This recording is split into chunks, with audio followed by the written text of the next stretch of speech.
নেত্রকোনা জেলায় 2001-এ 40 ইউনিয়নে বিসিক শিল্পনগরীর আন্ডারে একটি মৌমাছি উদ্যোক্তা প্রশিক্ষণ হয়। সেখানে 30 জন ট্রেনারের ট্রেনিং ছিল। আমি তাদেরকে অনুসরণ করে দীর্ঘদিন তাদের সঙ্গে কাজ করে আমি এই কাজটাকে আয়ত্তে আনতে সক্ষম। দীর্ঘ 25 বছর যাবত আমি এই মৌমাছির সঙ্গে যুক্ত আছি ইনশাআল্লাহ।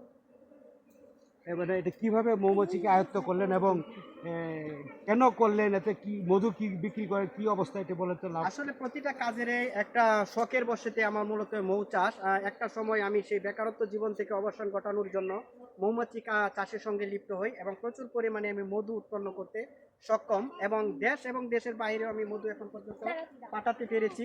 আর বিশেষ করে এখানে মধু বাণিজ্যিকভাবে উৎপাদন করার থেকে যেটা গুরুত্বপূর্ণ বিষয় হলো সেটা হচ্ছে নিজে মধু আহরণ করে নিজে নিকাত নির্ভেজাল মধু খাওয়া যায়, প্রতিবেশী কাছের দূরের সুদী স্বজনকে উপহার দেওয়া যায় এবং নির্ভেজাল নিখুঁত মধু নিজেই হাতে তৈরি করা সম্ভব।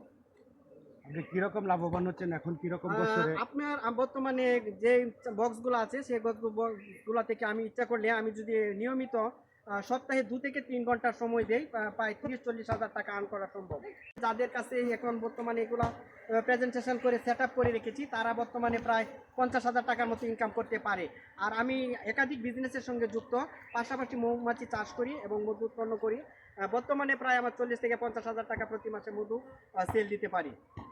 আপনি এটা কি আরো কাউকে কাদেরকেও উৎসাহিত করছেন, কতজন এবং কি অবস্থা এটা বলুন? প্রায় 10 থেকে 15 জন উদ্যোক্তাকে আমি মৌমাছি চাষের সঙ্গে লিপ্ত করেছি দেশের ভিতরে এবং বাংলাদেশের যে প্রজাতির মৌমাছি আছে তা আমি সবকিছু আয়ত্তে আনতে পারতে সক্ষম এবং আমি আমার যে ট্রেনার আছে বা আমার যারাদের নিয়ে কাজ করি আমি প্রতিজনকে মৌমাছি চাষের সঙ্গে উদ্যুক্ত করে তাদেরকে আমি সক্ষমতার পথে অগ্রসর করতে সক্ষম হয়েছি।